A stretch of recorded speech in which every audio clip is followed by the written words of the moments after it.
Good afternoon, and welcome to another segment of the Werff Report for April 18th. Keep America vigilant. To 23.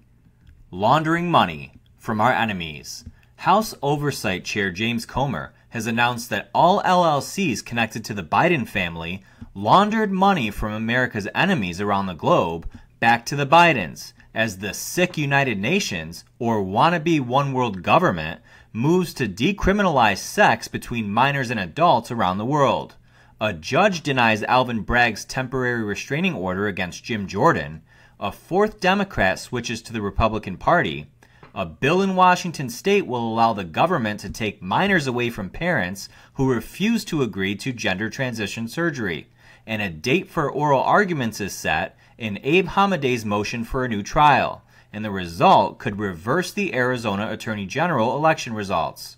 First to New York, where a judge for the U.S. District Court for the Southern District has declined to enter the proposed temporary restraining order and the order to show cause from corrupt District Attorney Alvin Bragg in his frivolous lawsuit against Jim Jordan. Bragg is attempting to stop Jordan from investigating his corrupt actions regarding the unprecedented indictment of President Trump. Bragg apparently didn't even include the necessary documents to support his case, including the subpoena he's fighting against. The court is set to consider the lawsuit tomorrow, so we'll see what happens there. Next to West Virginia, where lawmaker Elliot Pritt has become the fourth Democrat to switch to the Republican Party in 2 months. Hopefully these transitions are genuine and not new sleeper cells for the Democrats. If they are genuine, keep them coming. Smart folks.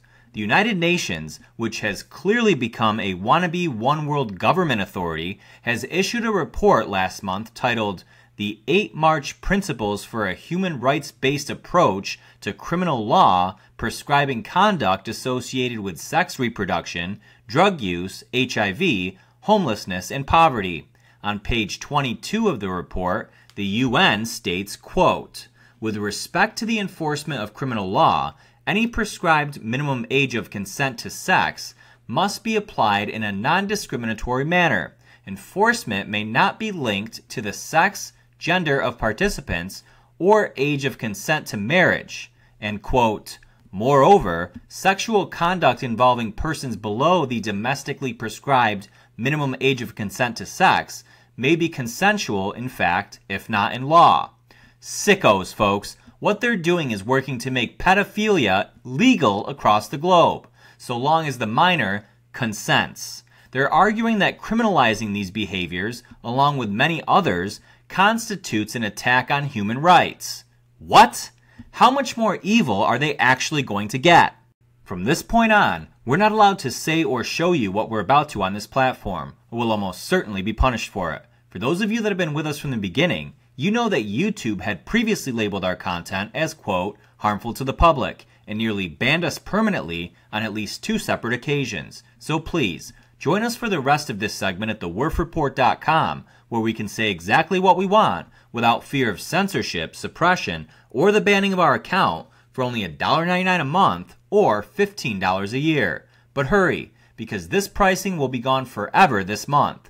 But for those of you already subscribed, your price will never change. And for all the trolls out there who don't like our business model, no need to comment. Just keep scrolling. We clearly have our reasons. For everyone else, your support helps us do what we do. See you there.